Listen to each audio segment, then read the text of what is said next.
The lights dimmed, and a hush. The opening bell rang, and the air inside the arena crackled like a storm breaking loose.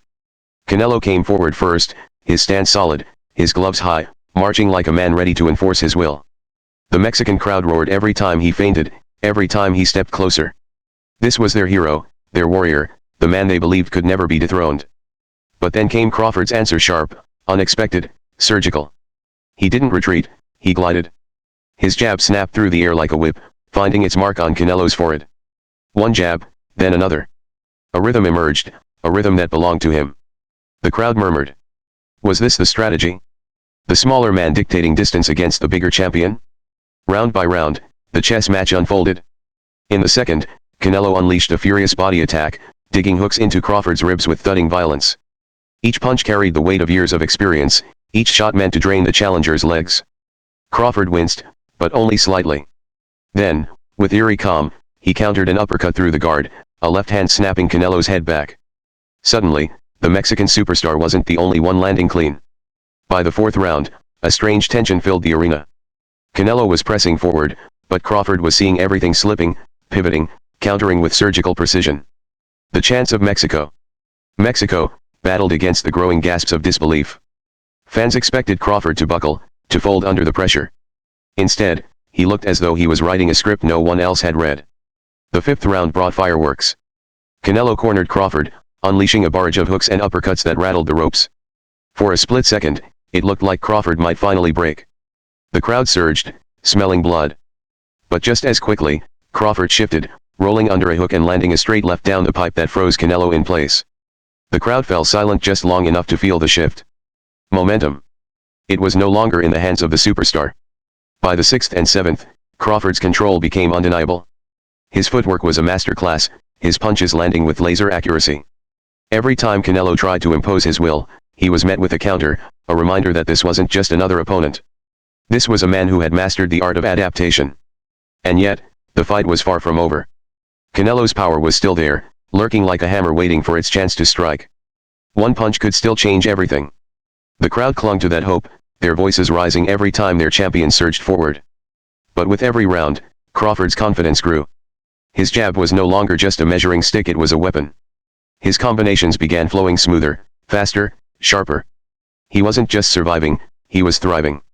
By the end of the eighth round, analysts at ringside shook their heads in disbelief. The narrative had flipped. The underdog wasn't just hanging on, he was leading, step by step, round by round. And as the bell rang again, the world realized something profound. The fight was no longer about if Crawford could survive. It was about whether Canelo could find a way to stop the inevitable. The tension was unbearable, the outcome uncertain, but one thing was clear: boxing was witnessing a night it would never forget. The ninth round began with the crowd on its feet, a thunderous storm of voices echoing through the arena. Every spectator felt that something was about to happen. Canelo's face showed determination but also strain, a tightness in his jaw that betrayed the toll of the fight. His body shots had slowed Crawford earlier, but the American's footwork still looked effortless, his counters still razor-sharp. Canelo pressed forward, desperate to reclaim control. He dug a hook into Crawford's ribs, then another to the head, forcing him against the ropes. For a moment, it felt like the tide might turn. The Mexican faithful roared, sensing their warrior was about to break his rival's rhythm. Crawford's back touched the ropes, his guard up. The 12th round began with the air thick, almost electric. Every seat in the arena was filled, but the silence was deafening. Fans leaned forward, fists clenched, breaths held, waiting to see if Canelo could summon a miracle or if Crawford would seal his destiny. Canelo came out swinging, his pride blazing brighter than his stamina. He dug deep into reserves no one else could see, throwing hooks to the body and overhand rights with the desperation of a man who refused to let go of his crown. His supporters screamed with every punch, their voices carrying the weight of a nation. The final bell had already rung, but the echoes of the night refused to fade. Even as the arena lights dimmed and fans began filing out, the fight was only just beginning. Online, in living rooms, in every barbershop and sports bar across America. Crawford stood in the ring, draped in the championship belts, his face swelling with the weight of history as much as with punches taken. He had done what many thought impossible, outsmarted, outboxed, and outlasted Canelo Alvarez. The cameras zoomed in on his expression, a mix of relief, pride, and quiet fire. This was more than just a win. This was, the roar of the crowd has faded, the belts have been packed away, and yet the meaning of this night lingers like an aftershock. What we witnessed was more than a boxing match. It was the timeless story of resilience, pride, and legacy colliding under the brightest lights. Crawford's victory was not just about punches landed or rounds won, it was about years of being overlooked, doubted, and dismissed. Tonight, he showed the world that patience and belief can carry you further than hype or privilege ever could. His fists told a story that words never could, the story of a man who refused to be denied. Canelo's defeat, too, carried its own kind of nobility. Because it takes courage to face danger when you don't have to. He didn't run from a younger, hungrier fighter. He stood tall, accepted the challenge, and fought with every ounce of pride he had. That courage alone secures his place among the greats. Together, these two warriors gave us more than a fight, they gave us perspective. That greatness isn't about being invincible.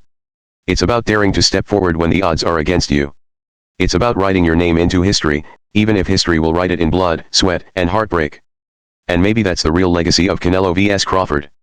Not who had their hand raised, but what it means for every fighter, every dreamer, every soul chasing a goal the world says is out of reach. Because tonight proved one unshakable truth: legends are not born in comfort.